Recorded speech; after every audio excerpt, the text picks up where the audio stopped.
জানো আজকে আমি কী করেছি? তুমি শুনলে হাসতে হাসতে পাগল হয়ে যাবে। আজকে ছাদের উপর ডিম ভাজা করার জন্য কড়াইটা রাখার মতো না একদম। ছাদে তো পা রাখতে পারছিলাম না, এত গরম। রেখে চলে এসেছি। তারপরে এসে পুরো একদম রান্নাবান্নাগুলো সব কমপ্লিট করেছি। ঝাল ছিঁড়ে তুমি যে ফ্যাসা মাছটা এনেছিলে ওটা ঝোল করেছি, আর কাতলা মাছ দিয়ে কালিয়া করেছি। করে তারপরে আবার করছি, আর গিয়ে দেখে আসছি যে কড়াইটা গরম হয়েছে। খানিক পরে গেছি, 2 ঘন্টা 2.5 ঘন্টার মতো পরে প্রায় রান্না শেষ। তখন ফ্রিজ থেকে ডিমটা বার করলাম, ডিমের শ্রাদ্ধ করলাম। যেন পুরো ডিমটাই নষ্ট করে দিয়েছি আজকে। ডিমটাকে নিয়ে গেছি ছাদে, নিয়ে গিয়ে তেল রেখে চলে এসেছিলাম, কিন্তু কিছুই হয়নি। তেল গরম হয়নি, কিছু না, বরং ছাদের নোংরা পুরো কড়াইতে উঠে গেছে। আরও তো আমি ছাদের কড়াইটা উপরে রেখেছিলাম, ওই যে আমাদের যে বাক্কার টাইপের ইটা আছে না, ওটা ওখানটায় রেখেছি, তাও এত পরিমাণে নোংরা সে কি বলবো। তারপরে দেখো তুমি, কিছুই হয়নি। আরও 2 ঘন্টা পরে গেছি, তখন 2:30টা বাজে, আমি স্নানও করিনি। এইভাবে আমি আজকে ওদের বিচ্ছিরি ব্যাপার। শেষে সেই রেখে ভাবলাম যে একটু রিলস করে নিই, একটু রিলস করলাম। তারপর রিলস করে আস্তে আস্তে করে দাঁড়িয়ে অপেক্ষা করেই যাচ্ছি। রোদের মধ্যে কড়াই গরম হবে, ডিম ভাজা হবে, সবাই ভিডিও দিচ্ছে, দেখছি।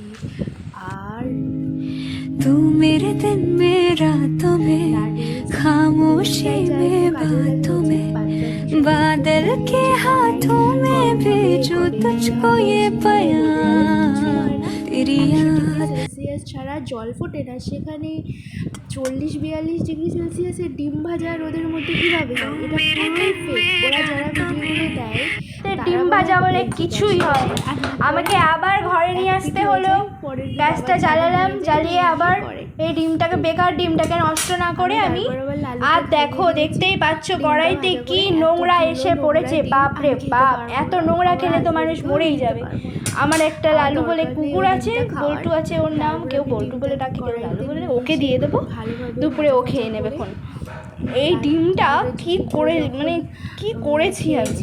ওরা সব ফেক ভিডিও করে। হ্যাঁ, আমি ভেবেছি বলে সত্যি। কালকে থেকে শুরু হয়েছে রোদে ডিম ভাজা না, আজকে রোদে গরম বেশি, চলো যাই রোদে গিয়ে ডিম ভেজে দেখে আসি। এই দেখো, তোমরা দেখতেই পাচ্ছ, এইবারটা গ্যাস চালিয়েছি, তারপর থেকে আস্তে আস্তে ওরা স্কিপ করে ভিডিওগুলোকে দেয়, আর আমরা ভাবি কি বোধহয় সাজ দিয়ে। আর করা যাবে। এই যে তোমরা দেখতেই পাচ্ছ, এবার ভিডিওটি স্নান করে নিলাম, নিয়ে ঠাকুরের সেবা দিতে হবে, ঠাকুরকে পুজো দিতে হবে।